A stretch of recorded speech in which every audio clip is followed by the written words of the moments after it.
Assalamualaikum warahmatullahi wabarakatuh.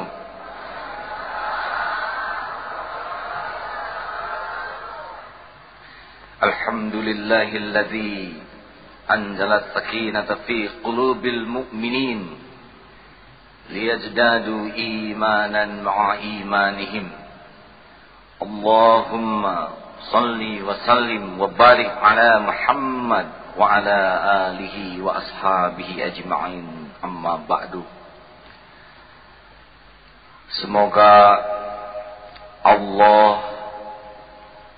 yang sudah mengukur setiap kejadian sesuai dengan kesanggupan hamba-hambanya mengaruniakan kepada kita indahnya kesabaran. Karena seseorang yang pribadinya dihiasi dengan kesabaran, maka akan melesat menjadi pribadi yang teramat menawan dan mempesona. Seseorang yang pribadinya dihiasi dengan kesabaran, dia akan menjadi orang yang kokoh dan tegar dalam hidup ini.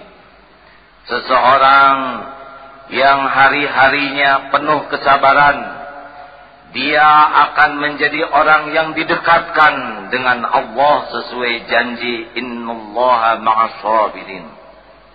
Orang yang menghiasi dirinya dengan kesabaran, maka dia akan menjadi orang yang berhak mendapatkan ganjaran bighairi hisab.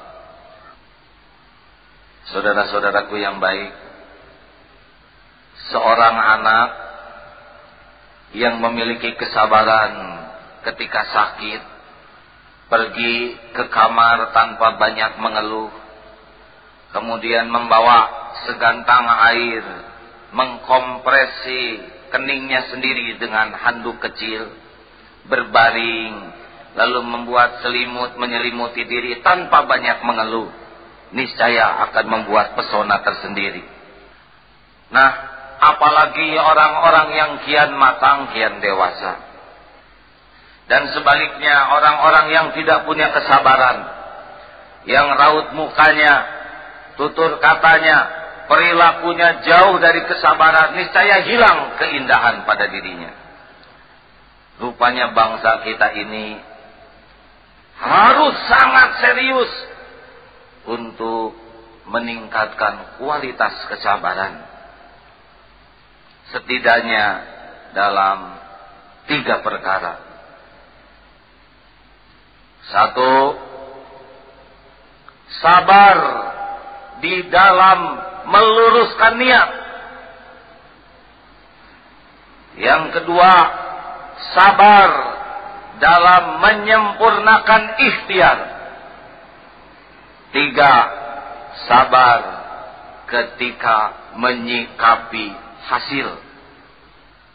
Sabar dalam meluruskan niat. Mengapa? Karena Allah tidak menerima amal kecuali niat yang lurus. Innamal a'malu binniyat.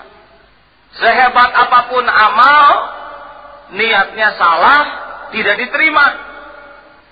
Sibuknya beramal, niatnya salah, sia-sia. Maka sebelum berbuat sesuatu, bersabarlah untuk meluruskan niat. Ingin menikah, luruskan niat. Untuk apa saya menikah? Ya Allah, mudah-mudahan dengan menikah saya bisa semakin menguatkan ibadah saya. Mudah-mudahan dengan menikah saya mendapatkan pendamping yang bisa bahu-membahu mendekat kepadamu. Mudah-mudahan dengan menikah sekiranya engkau izinkan dititipi keturunan yang bisa menjadi cahaya bagi umat. Dengan menikah mudah-mudahan hidup hambamu ini lebih barokah. Perkara jadi atau tidak, Allah lah yang mengatur jodoh. Tapi lurusnya niat sudah menjadi amal. Apalagi ingin beli handphone. Tanya niat, kenapa harus beli handphone? Apakah penting? Ya tapi kan teman-teman saya pakai handphone semua. Apakah perlu ganti handphone hanya untuk sekedar gaya? Biaya pulsa mahal, belum lagi riaknya. Kalau tidak perlu, maka punya handphone itu namanya biaya tambah, bukan nilai tambah. Belum lagi ingin dipamerkan, belum lagi takut hilang. Tidak harus semua orang punya handphone, walaupun temannya punya handphone. Kalau hanya sekedar gaya, apalagi tidak ada pulsa, hanya bisa bunyi lalu menang gaya, apa-apaan. Ibu pengen beli tas baru, untuk apa?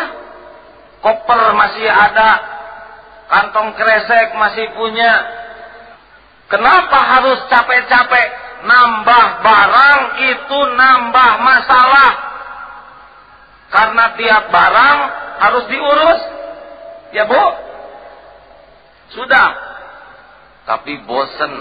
Atau tinggal pakai spidol di garis-garis supaya variasi. Yang penting dari barang itu sesuai keperluan, sesuai kemampuan. Kalau hanya ingin itu tidak pernah lama. Yang lama itu perlu. Maka tahan. Untuk apa? Untuk apa ganti tas? Untuk apa? Mau beli sepatu mahal, tanya untuk apa? Makin mahal, makin tidak tenang. Takut nginjek yang kotor. Kalau dititipkan takut ada yang nyuri, stres. Tahan, jangan tergesa-gesa. Saya ingin jadi pejabat. Tanya dulu niatnya apa?